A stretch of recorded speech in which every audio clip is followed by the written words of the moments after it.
হযরতে ফারুক আজম রাদিয়াল্লাহু তাআলা আনহু যখন খেলাফত গ্রহণ করলেন, ক্ষমতার মধ্যে আসীন হলেন, তিনি পুরো বিশ্ব জয় করলেন। সুবহানাল্লাহ বলুন না।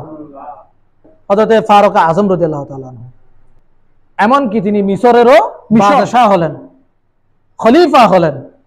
মিশরের নীল নদের প্রত্যেক বছর পানি শুকিয়ে যেত।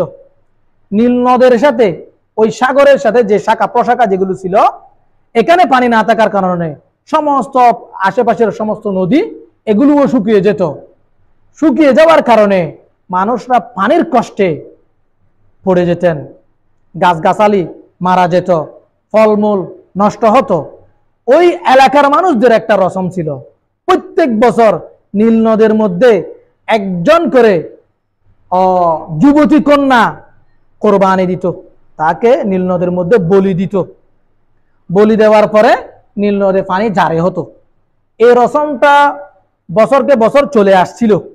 হযরতে ফারুক আজমের জামানায়ও মানুষরা একত্রিত হয়ে নীল নদের মধ্যে যুবতী বলি দেওয়ার জন্য, কোরবানি দেওয়ার জন্য প্রস্তুত হয়ে গেলেন। এ খবর পেলেন হযরতে ফারুক আজম রাদিয়াল্লাহু তাআলা আনহু। তিনি বললেন, থামো, তোমরা এখন বন্ধ করো, দেখি আমি কি করতে পারি। হযরতে ফারুক আজম রাদিয়াল্লাহু তাআলা আনহু কোথায়? মদিনায়। কোথায়? মিশরে।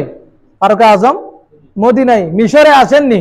তিনি একটা সিটি নিলেন, একটা কলম নিলেন, লিখতেছে, ইলা নীলা মিসরি মিন আব্দুল্লাহ ওমর ইবনুল খাত্তাব।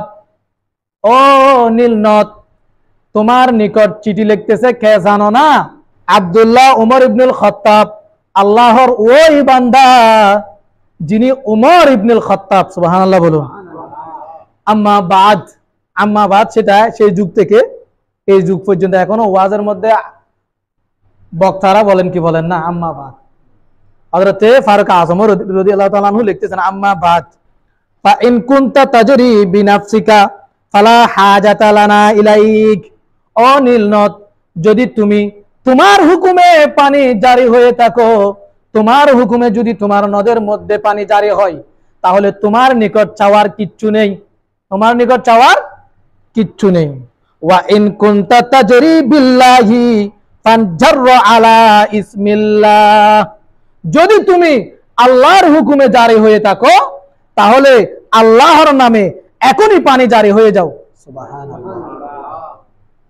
কিতাবের মধ্যে এসেছে যে এই ব্যক্তি এই সিটিটি নিয়ে নীল নদের মাঝখানে ফেলতে গেছেন, তিনি এটা ফেলতে দেরি, কিন্তু নীল নদে পানি আসতে দেরি করেনি। সুবহানাল্লাহ।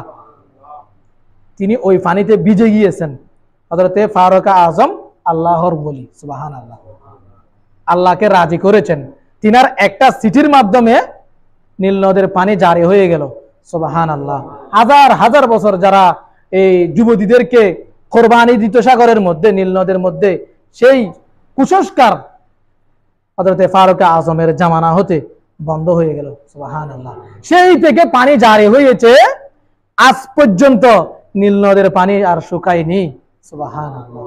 আল্লাহ রাব্বুল আলামিন আমাদের প্রত্যেককে আউলিয়া কেরামের শান ও মান বোঝার তৌফিক দান করুন।